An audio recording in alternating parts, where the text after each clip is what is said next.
All right, check. Check. Cool.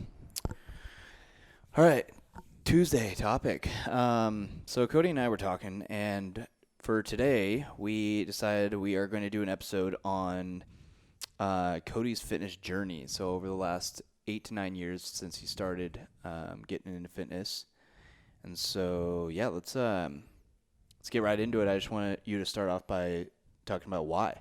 Why did you even start getting into fitness? What intrigued you? What started it all? It's crazy. That was 9 years ago. Almost a decade of training.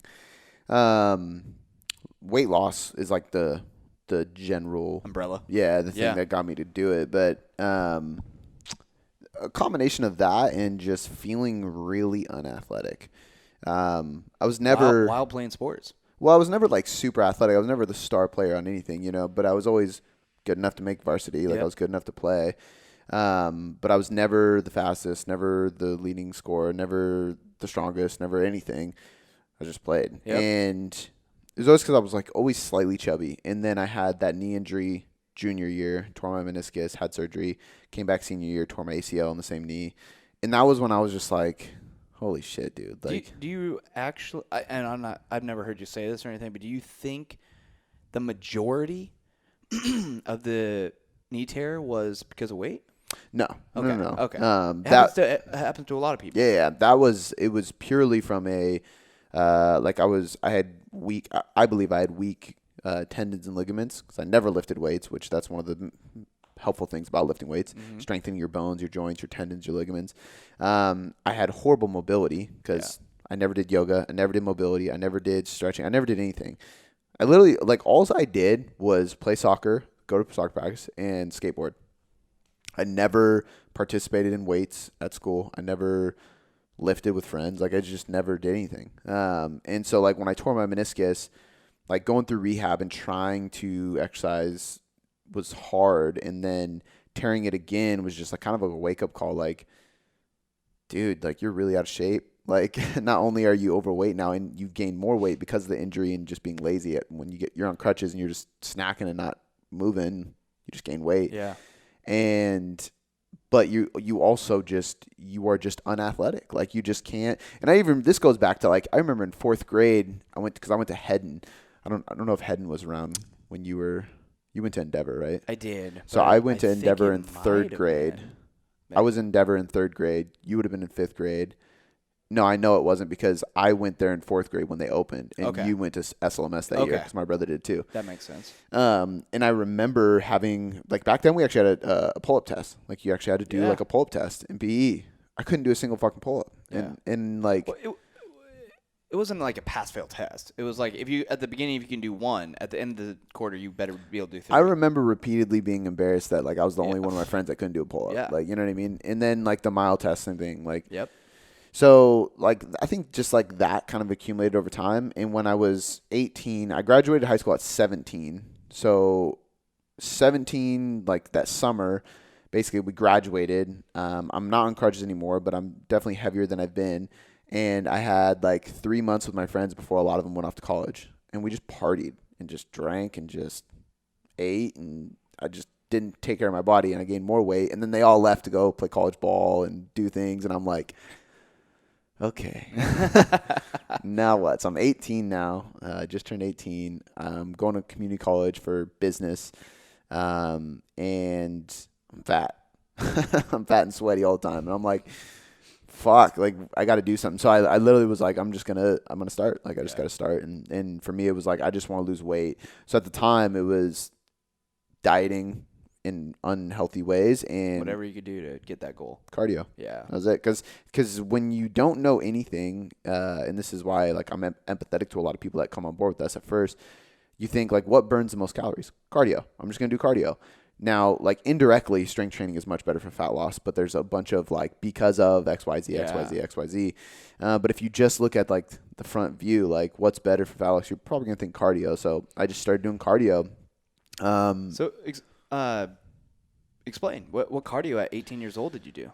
I can't remember 100%, but I think I honestly think it started with more circuits at home or something, not P90X, but something like that. I think I did something like that. and it didn't really work. Surprised it's not just like, I mean, you're used to the soccer fields, so why not run the track? Yeah. You know? I don't know, because my knee, like, it was hard to run, you know? So I started doing these circuits and, like, walking and shit like that. It didn't really work because I couldn't stay consistent. So then I got a gym membership, and I would go at night, and it was just like, at that point, boot camps were a really big thing. So it was like, okay, the best way to lose fat is to pick, like, 10 exercises, go as fast as you fucking can, and try to get your heart rate through the roof. Not a smart idea, but I just was like, that's just what you do, circuits. So I started just doing circuit training, high intensity boot camp style, like every day of the week, like literally 5 or 6 days a week. Just that's all I did. And I just dieted. And that actually worked for a really long time because I had weight to lose and I was completely inexperienced. So anything was going to work. Yeah.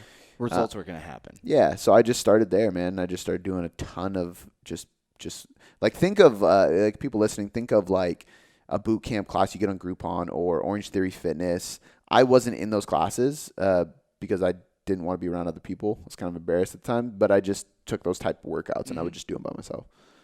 And that was like my introduction into like sweating. For sure. In the gym. In the gym. I was going to say, you were like, I'm fat and sweaty. Yeah. But not because of working out. But yeah, and then I think like, so I went from doing that and then I started going into the school gym at Highline Community College. And that's when I ran into Tim. And Tim is the director of the fitness program. Extremely smart dude. I'm actually speaking in their class on Zoom because COVID next week or the week after. And you came with me before when we smoked and filmed it. But essentially I met him and he was like I can show you a better way to rehab your knee, because I was still wearing a knee brace at the time because I was still worried about hurting it. And I was doing I started playing with machines. So at that point I opened up a bodybuilding magazine. So I'm from doing boot camps. I lost a good amount of weight. I was probably down like 30 pounds at that point. I still had about like 20 pounds to lose probably. And I was like, okay, like let me start looking into the weeds of shit. And like bodybuilders were shredded. So obviously they knew what the hell they were doing. Picked up a magazine because back then you literally would just get magazines. Yeah. And hold on, I just have a question. When did your thought process or goals go from just wanting to lose weight to like, okay, now I want to be defined? Like, you know, you're at this point, you're like, damn, I just need to lose some weight, you know, just for my own happiness. I obviously transitioned into like, I actually think it started that way. Like, I actually think I literally looked at myself and was like, I want to get shredded. Whoa. Like, I literally was like, I'm going to get on a stage. Whoa. Like, I 100% said that at the very beginning. And if I didn't say it day one, I said it like really early on. Yeah. Because I was like, I need an extreme goal to push myself. The problem was I didn't know how to do that. So my first steps were not intelligent. It wasn't like, well, let me get a good periodized bodybuilding program and a good like base of macros. It was literally like, all right, I'm eating Fruity Pebbles like we talked about in the last podcast all the time. Let me switch to Special K. Yeah. Let me eat whole wheat. Let me change the diet Mountain Dew. It just seems really rare that somebody, extremely rare, especially, you know, somebody that goes from, you know, hanging out and skateboarding and not doing any fitness for 18 years to, shit, I want to get on stage. Mm-hmm. You know, not even, like I said, I thought your goal was just to lose some weight. Yeah. Normal. I'm an extremist, I think. So I think like for me, it was like, okay, what's the pinnacle of this? Okay. Like, how can I have some kind of like end goal to make sure that like I take it all the way? So and maybe it had always been inside you, but you didn't obviously have the genetics or the environment or, you know. Yeah. I didn't have the work ethic or the self-discipline either. But I always aspired to be something. Like, I always admired like a physical specimen, like an athlete. You know what I mean? I think when your friends went to college or something, then it hit you like, damn, now it's the time. Yeah, exactly. Yeah. I had, and that was definitely like, I had literally had nothing else to do. It's like, why not improve? Yeah. So I started just doing what I could. And at the time it was like, okay, like bodybuilders do cardio to get lean.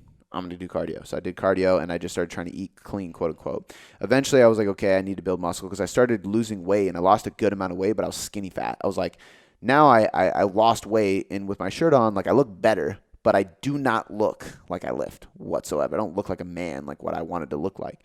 So I was like, okay, now I got to lift. So at the time I wasn't comfortable doing squats, shit like that. So it was literally like leg extensions, leg curl, chest fly machine, preacher curl machine. It was just, let me get these machines. I'm going to go on a circuit, because that's how they used to do it at like LA Fitness and stuff. They'd go, all right, you're going to start right here, and there's this row of machines. Yep. Do 10 to 15 reps and just go through it 3, 4, 5 times. And you just At what weight? You don't fucking know back then. You just start lifting. But that was like, it was like circuit training. They built machines and they set them up in certain areas of the gym so that you could just like stand up, go to the next one, sit down, do it. Stand up, go to the next one, sit down, do it. Which just kind of defeats the purpose of being like really active. Yeah. But so I did that and started building a little bit of muscle, I guess. But Tim caught me pretty early on while I was doing that in the Highline gym. It was basically like, he saw me doing leg extensions and I had a knee brace on. So he asked me about my knee. And he was like, I could probably give you some better exercises than that. That might be putting some bad pressure on it. And I was like, I imagine him being like, why are you doing it that way? You're like, bodybuilder.com told me. exactly. You know? Well, and I just looked at him kind of like, who are you? Like this old guy that didn't look in shape to me. Little did I know he had worked with, I mean, everybody, dude. He was like with NFL players, Olympic swimmers, like knows everybody in the industry. And so he was like, stop by my class sometime. It's called, I want to say it was functional training. Yeah. It was either functional fitness. No, I think it was functional training. And so I was like, all right. So I stopped in there, and that's when I like was like, whoa, what are they talking about? I think they were doing like crawls. Like there was a baby crawling on the screen. There was another thing with like a Turkish get up, which is like a crazy movement. I was just like, the fuck is that thing? A kettlebell? Like what the hell? And they weren't super popular back then. That was like a very like Russian old school strength tool back then. And it's like 2010, 11, 2011. 11. Yeah. Yep. And then so from there I was like, okay, let me like see what he does in his gym. So I started following him around, and then I started getting into like more functional stuff. So I was like, let me throw a bar on my back. Let me start bench pressing. Let me do the functional stuff. And that's when like shit just catapulted. I just got super into fitness because that's where your extremist comes. Yeah, because there's just so much to learn. So I was like, what do I need to do? Who do I need to study? Who do I need to work out with? How can I progress this? How can I do this? But I wasn't necessarily following any program or anything. It was just like, I'm just going in the gym and just doing shit. And again, I was a beginner still. I mean, this is still a year in, but I'm obsessed, and anything I do is going to be with intensity and effort, and I'm going to get results because I'm 18 years old, full of testosterone, and have newbie gains. And so I was just like, boom, just grow. Like my body completely transformed. So I ended up total losing 50 pounds, and then I built a little bit of muscle in the process. And once I got down to like 155, I think I was, that's when I was like, I need to put on some size. And then I met Luca. Mm-hmm. So at that point, I'm in school. I'm understanding some of the stuff about training. I hadn't even dove into nutrition yet. It wasn't on my radar. It was just training. And I met Luca. He came and spoke class, and then I went to his gym and I started interning there. And basically it was like, put me through a transformation. And we that's how we started Man's Formation, which was strength camp, which I started with him, and we did the transformation challenges every 16 weeks or something like that. And it's basically like a bunch of guys, and it's Man's Formation, transformation into a man, 61 days. And I was like the beta. I was like, let's test it out on me. And I think I want to say it was 61 days. So no, I think we did mine a little bit longer. I want to say it was 12 weeks. It was like a 12-week program. But I legit put like 15 pounds of muscle on, like a lot. But again, I'm 18, 19 years old. Yeah. I think I was 19. You're the prime example. Perfect person for a before and after. And we actually have a before and after that we use, like a picture of me from high school and then that, and I'm like shirtless flexing. Yeah. And I was jacked, and it was like, damn, this is wild. And that was my first experience of like, here is a program. Don't stray away from it. Follow it for the next 12 weeks. Because before that, it was like, I'll just go in the gym and just do shit. Like, do my biceps hurt by the end of this workout? Yes. Okay, I accomplished something. Like, that was like my thought process of effort. But that was the first program I ever followed that was like, here's what you're doing. This is how you're going to do it. And it was 3 days a week of full body training and 3 days a week of conditioning.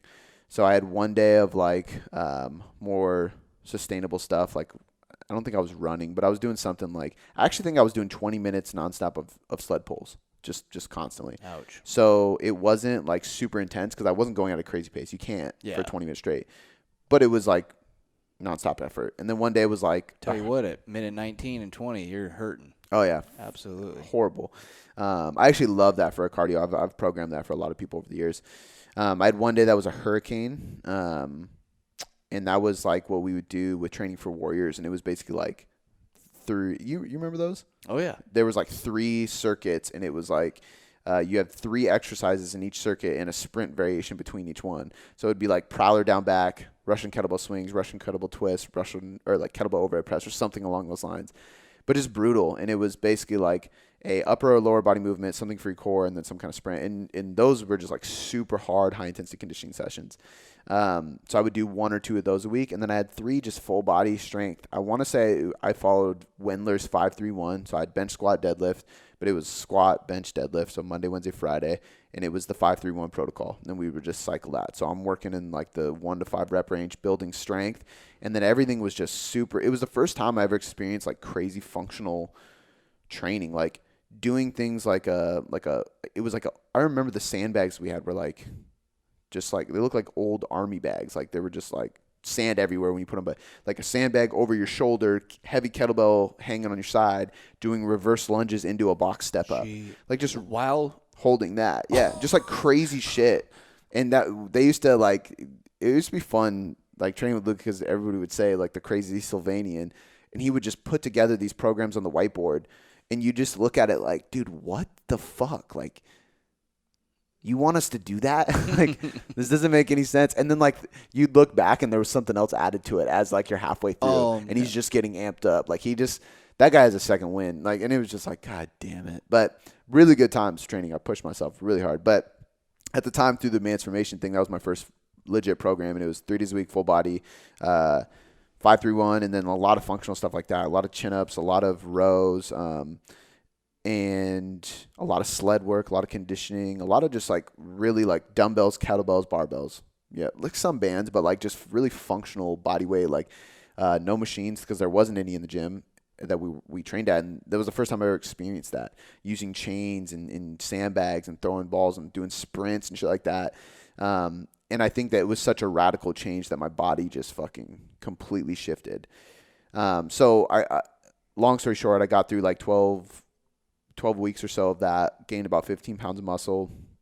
And then I just kept the journey going. At that point, we kept the program, but then I added a 5th or a 4th day, and it was my first time ever doing like a specialization. So you were at 3 days functional training, 3 days cardio. Yep. Now you're at 4 days functional training. Yep, 2 days conditioning. Okay. And at that point, I shifted gears because people started calling me Cody McLittleback, and it drove me fucking crazy. Yeah. People at the gym. Yeah. All the guys that we lifted with. Because I mean, before I went to Vigor and started training in this functional way, I did a ton of curls. I did a ton of like leg press, leg extension, ton of like flies and bench press. I barely did any rows. I barely did any back work because I couldn't see my back. So I didn't give a shit. I was like, I just want big arms, big chest, big quads, like abs. But these guys, you come in and they're deadlifting heavy, they're rowing heavy, they're doing chin-ups with 100-pound dumbbells hanging from their belt. Like, I'm just like, holy shit, like, that's crazy. So they basically was like, all right, this is your first specialization blocks. We had the 3 days of strength and then a 4th day of back specialization. So on my Saturday session, it was just like rows and chin-ups and just like nonstop. Yeah. So just tons of lats, traps, rear delts, rhomboids, just my entire back, a little bit of biceps, some heavy carries and shit like that. And just built up my posterior chain. And I probably followed that for another 3 to 4 months. Again, like another 12 to 16 week block of like full body and then a back day to just build my back. And it worked. I mean, I just put on size. I probably gained another like 5 pounds because I remember getting up to 175 pounds at that point, and that was the heaviest I've been in a while, not being overweight. Yeah. And at that point, I was starting to get a little bit more advanced. You could say like I had more experience under my belt. And I think that's when I started getting into like periodization, because I think at that point I'm 6 months into doing like serious programs and like doing it by the book, and it's working. And there's, I come in and I have to hit percentages. I have to hit certain reps. Like, why? So I started having clients ask me, because at the time I just finished my internship. They'd be like, why am I doing a sumo deadlift instead of a conventional? And I'd be like, I don't know. I don't write your program. Luca does. So I'd ask Luca, and Luca would tell me to read this and this and this. And then I would like research that shit, come back the next day, and I'd answer the question. And that's a really powerful lesson for coaches too. Don't be afraid to say you don't know. I was just like, I don't know, man. I'm going to find out though. And I would like learn about it and I'd come back. Then people are like, why am I doing 65% of my 1 rep max instead of 70 or 80? Yeah. Why am I doing 3 reps today? And I did 5 last week. And it's like, I need to know this stuff. So I started reading Practical Programming, which is over here, Muscle and Strength Pyramids, some work from Christian Thibodeau, a bunch of different stuff. And starting strength, started learning more about the fundamentals of periodization and programming. And then I like dove into my first upper lower split. And that's when it was like, this is the first like split of training. Because before that, I just knew full body. Why? And I didn't know why I was doing it, but I was like, why wouldn't I just try to hit as many muscles as I can today? So I do full body. Had no rhyme or reason. I just knew it was hard, felt good, and I felt athletic. So I just kept doing it. But then I switched to an upper lower split where I had 4 days a week, 2 days conditioning still. And I followed a upper lower split with 2 days of conditioning for a long time. I mean, like years. Probably years, dude. Probably like 3 or 4 years straight of some variation of an upper lower split with 2 days of conditioning. One day was always like a super hard high intensity conditioning session where we would do like, it was random. So we would switch that up a lot. But one day it was like 25 sled sprints. And it was just like literally like down back 25 times nonstop in a relay. So like you go, I go, you go, I go, you go. I puked on the way home. Like it was bad with 45-pound plates on the prowler, 2 of them. Never forget that. I was crawling out of that fucking gym. And we did one day usually of sustainable. So maybe it was like those sled pulls I told you about, or like stairs. We'd go run stairs, or it was like a circuit, but just not as hard. And then 4 days of just like power building, like almost always a 5-3-1. I used 5-3-1 for so long. It was like 5-3-1 is a Jim Wendler program that just works so fucking well for building strength. You do 5 reps. You've done a variation of this, but I tweaked it a little bit. 5 reps, then the next week 3 reps, then the next week 1 rep, and then deload, and then rinse and repeat. And you're doing percentages of your 1 rep max. And I would do that with bench, squat, deadlift, overhead press on repeat over and over and over again. Just trying to build strength. And then the difference I had here is, and this is what, like, honestly, I have you heard of functional bodybuilding? Absolutely. So I had Marcus Fillion on the podcast, and I said to him, I was like, man, you crushed it with thinking of that name. It's like I got lucky. Because, yeah, he did say that. And like the thing is like, I honestly believe that, because I look at functional bodybuilding differently than he does, but he has a background of CrossFit. I have a different background. So my definition of functional bodybuilding is just different. It's like, it's functional strength and conditioning to build muscle. And that's not to say his isn't, but mine has less of a CrossFit feel than his does. And I think functional bodybuilding, although he trademarked it, I think it's more of a philosophy, and he would agree probably. Can't speak for him, obviously. But I feel like that's exactly what we were doing. It was like upper lower split. I was doing strength work. Everything was functional because there was no machines. There was no cables, none of that. And I was using tools I'd never used before to build muscle. So instead of me doing a leg extension, I'm doing offset carries into a lunge, into a step up, into whatever, split squat, pistol squats, things like that are very functional, quote unquote, with functional tools like kettlebells, sandbags, bands, chains, barbells, dumbbells, stuff like that, without doing any time machines or anything. And then I literally think I followed that for, like I said, like 3 or 4 years, building a ton of muscle. And then I think I started experimenting a lot. But that was like, I mean, that's the first, 5 years? Because of plateaus or because? Yeah, a couple things. So like, so I think actually I know exactly what happened. It was 3 years in, I decided to compete in bodybuilding. That's when I was like, I'm going to do this. That was, say 2013? 14. 14? Yeah, 2014 because I was like 21, 22. Yeah. No, I was 22. And I basically was like, I'm going to try to get on stage. Like, I'm just finally going to do it. And I didn't change my training up at that point, but that's when I got into nutrition. And I had to change my cardio. So I couldn't be doing high intensity and expect to make it through a prep. So basically, I kept my strength training the same, upper lower split, 5-3-1 to maintain strength during a prep. I changed my cardio to low intensity, so just walking on the treadmill.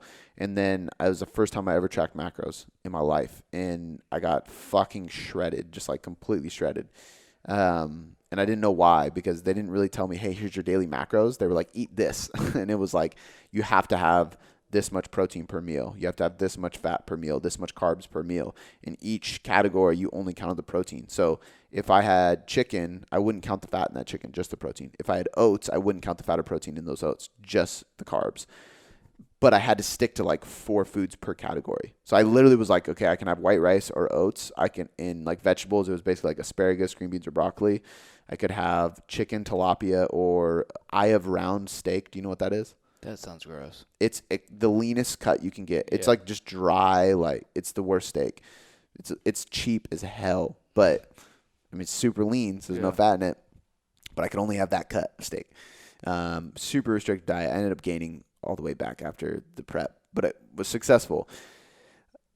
After that, I was like, there's got to be more to bodybuilding because I didn't change any of my training. I just dieted. Mm-hmm. So at that point, I was like, let me play with some things, and I tried. Actually, the first program I ever ran was by a guy named Tyler English, and this was after prep, and it was a German volume training. So we had it was a very weird split, but I think it was like a push day, so chest, shoulders, triceps. Then it was like a pull day. Then it was a leg day, and then it was like specialization. So it was like just chest or just biceps, and so they would switch every few weeks, and you would do 10 sets of 10.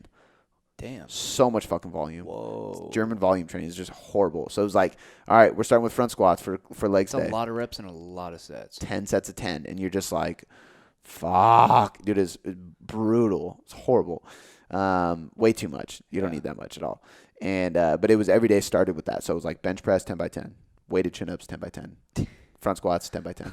Like it was just, dude, it was nuts. And then accessory work after that. So that was like literally the first exercise. Like imagine going in. Isn't that demotivating? Some people. It wasn't because I was young and competitive, and I'm with 5 other guys who are also competitive and jacked, and I'm like, gotta do it. Yeah, all right, motherfucker, I'm ready. Let's go. Like, I'll do it. Can you do it? Yeah, and then we just fucking did it, and it was good.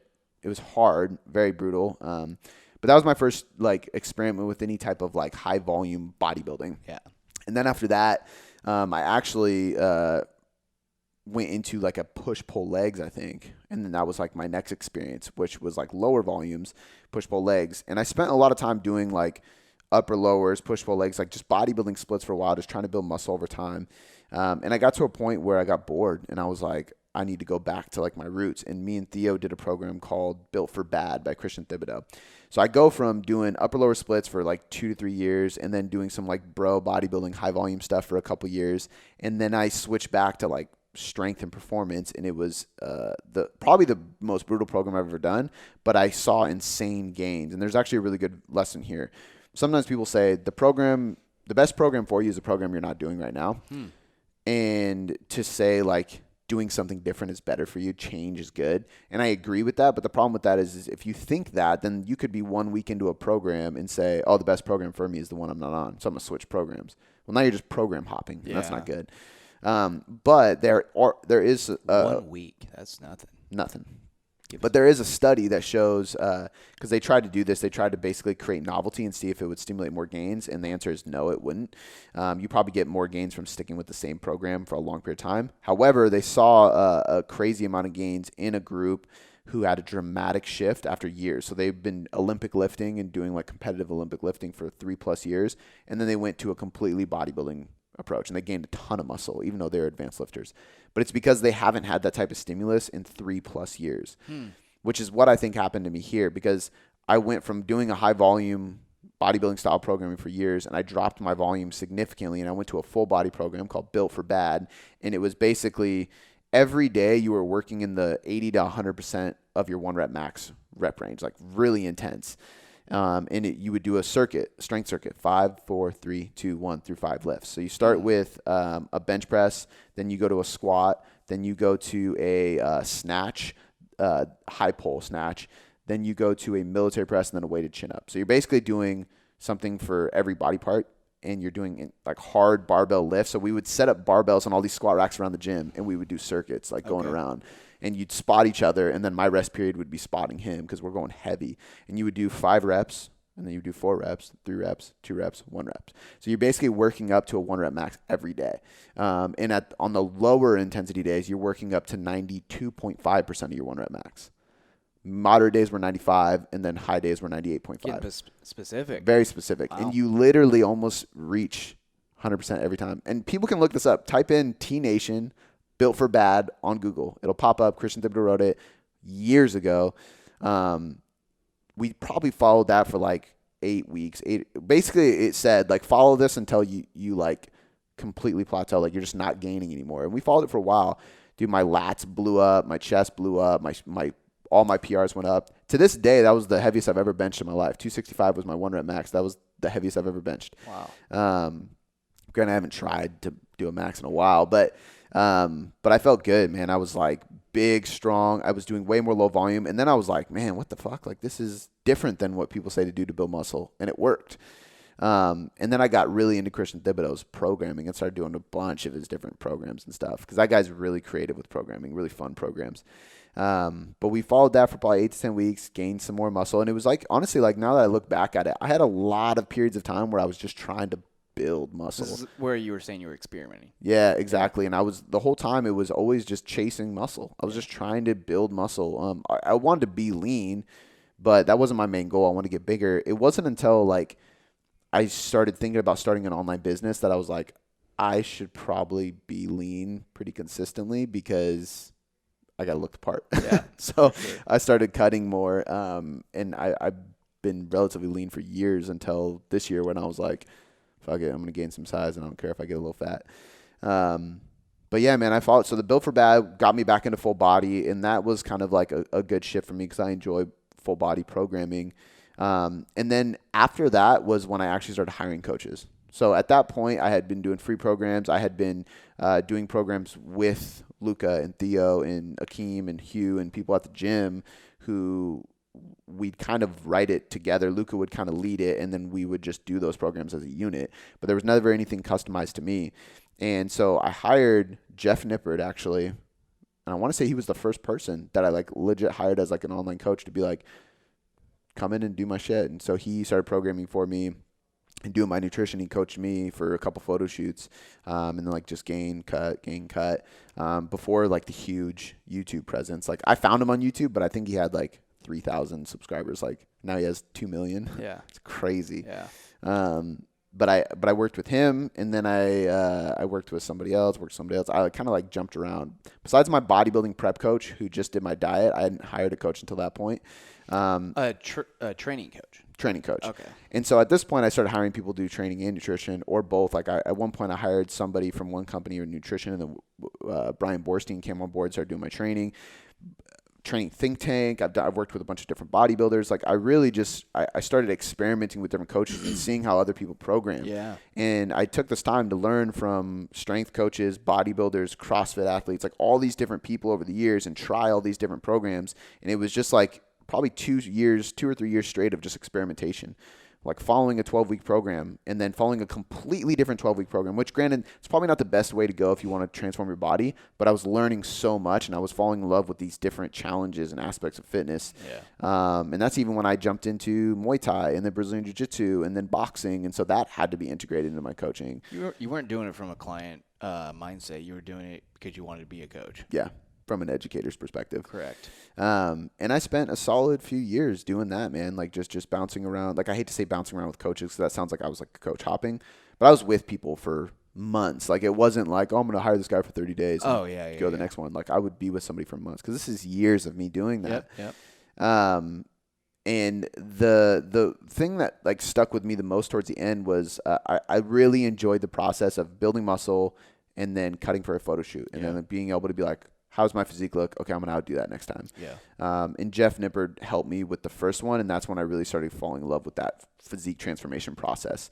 And this is where I was like really into nutrition as well. By this point, I had my PN1, PN2, a couple other nutrition certs, and like really started getting into macros and periodizing somebody's diet. And that's when I kind of took everything to another level with my clients because I was like, nutrition is the key. Yeah. And now, so, I mean, this is like coming all the way up to where we are today because I went from doing the bodybuilding stuff with Jeff, and then I jumped into some more like functional style training, and then I jumped into straight CrossFit, and then I tried to balance it too, and that's when I worked with like Brian Borstein and Kyle Ruth from Training Think Tank after that.